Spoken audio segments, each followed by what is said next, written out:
Hey, how's it going, guys? Colton Mush here, bringing you the top 5 gaming monitors for your PC. This is a video I've been requested on countless occasions, so let's dive right into the top 5 monitors to buy for your gaming PC. Starting things off with the cheapest of the bunch, I went with the Asus VS207T-P. This is a 20-inch LED lit monitor, and it's only $100. So what is the key drawing factor of this monitor? It's the price. Being only $100, it's definitely geared to those of you that have a restrictive budget, but it's still a pretty nice motherboard. At 1600 by 900, it's not the 1080p that most of us like, but it's still a very nice resolution. If you guys have a PlayStation 4 or an Xbox One, a lot of games on the PS4 and the Xbox One run at 900p. I know a few of them run at 1080p, but 900p seems to be what most of them are running at, so it's gonna look comparable to the consoles. It's got a 5 millisecond response time, which is fairly decent. It's only got one DVI port and one D sub port, so pretty lacking as far as connection goes, but it does have built-in speakers, which is always nice, especially for budget-oriented monitors. I like that. That's kind of 2 for 1. It's not the greatest speakers in the world, but it's something to have if you don't want to use your headphones or something like that. It's a nice addition that I always like to see, and the Asus VS207T definitely has that. And for $100, this is really good for those of you on a tight budget. For the first 1080p monitor, I went with the Asus VH238H. This is a 23-inch LCD monitor at $160, $140 after rebate, and it's got a lot of nice features. Obviously, the most notable thing is that it is a 1080p monitor. That seems to be the resolution that most of you guys want to play your games at, and this is a 1080p monitor. It's got one D sub port, one DVI-D port, and an HDMI port, so if you want to hook up a console to this monitor, you can do that as well. This monitor also has built-in speakers, which is always nice, and at 23 inches, I think this is the perfect size for a 1080p monitor, meaning that at 23 to 24 inches, 1080p doesn't look too bloated. Yes, there are 27-inch 1080p monitors, but in my opinion, if you get a 27-inch 1080p monitor, the pixels look a little bloated, and 27 inches is more suited for 1440p, so a 23-inch monitor for $140 at 1080p seems really solid as an entry-level 1080p monitor. Number 3, I went with the Asus VG248QE 24-inch monitor. Now, this is $280, and it's a 1080p monitor. Why is it so expensive? It's 144 Hz, meaning that games you run on this monitor, you can see up to 144 frames per second. The other monitors I listed were only 60 Hz, meaning you could only see 60 frames per second. Now, nearly every game, it's perfectly suitable to run them at 60 frames per second, but at 144 frames per second, it really helps with a lot of Twitch-based games, most notably Counter-Strike Global Offensive. If you are a CSGO player, it will pay you dividends that you have a 144 Hz monitor. Games like Call of Duty as well, but let's be honest, who plays Call of Duty on PC?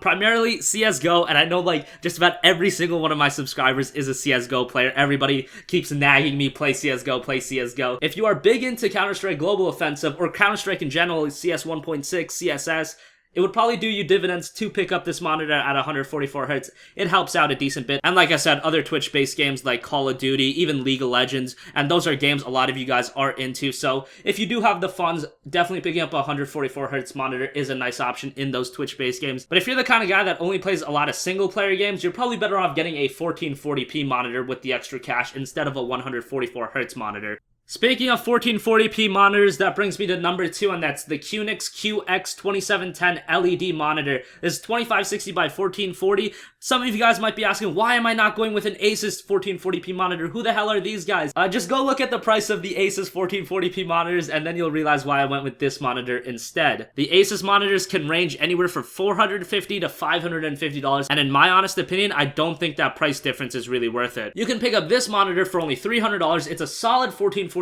monitor. Yes, you might have to deal with some dead pixels. They say 5 at most, which isn't too bad at all for a 1440p monitor. Most reviews that I've seen, people have ended up with no dead pixels or 1 dead pixel at the most, so that's really solid. And with the price difference, honestly, you can deal with a few dead pixels over $150. I would rather end up with a dead pixel or 2 and save $150 to $200, because in the grand scheme of things, a dead pixel isn't really that big of a deal, especially in a 2560 by 1440p monitor. And for $280 to $300 is a really solid monitor with DVI and HDMI support, and it's just very cheap. And if you want to get into 1440p gaming and you're shooting for a relatively cheap monitor, this is pretty decent. Only $300, which compared to the Asus monitors is not too bad at all. For number 1 and the 4K monitor on this list, you guys know I had to throw in the 4K monitor for the few of you that are interested. I went with the Samsung U28D590D. It's a 28-inch 4K monitor. I myself, would I recommend going for 4K monitor in 2015? No, but that's for a whole different video. If you are interested for a 4K monitor at a relatively cheap price, $550 for this Samsung monitor is fairly solid. You have 2 HDMI ports and a single display port on this monitor, no DVI. Solid monitor. If you are looking to get into 4K gaming at a relatively cheap price, I think this is a great option. I myself, this isn't something I'm interested in right now, but for those of you that are interested in a 4K monitor, this one's really great. And Samsung makes really sleek monitors. I think all of their monitors look great aesthetically, and this one definitely falls in line. So thanks for watching this video, guys. Do you agree, disagree? Sound off in the comment section down below. I always like to hear your opinions. If you have any requests for future videos, leave those as well in the comment section down below. I'm Cultimush. Have a fantastic day, and I will talk to y'all later. Peace.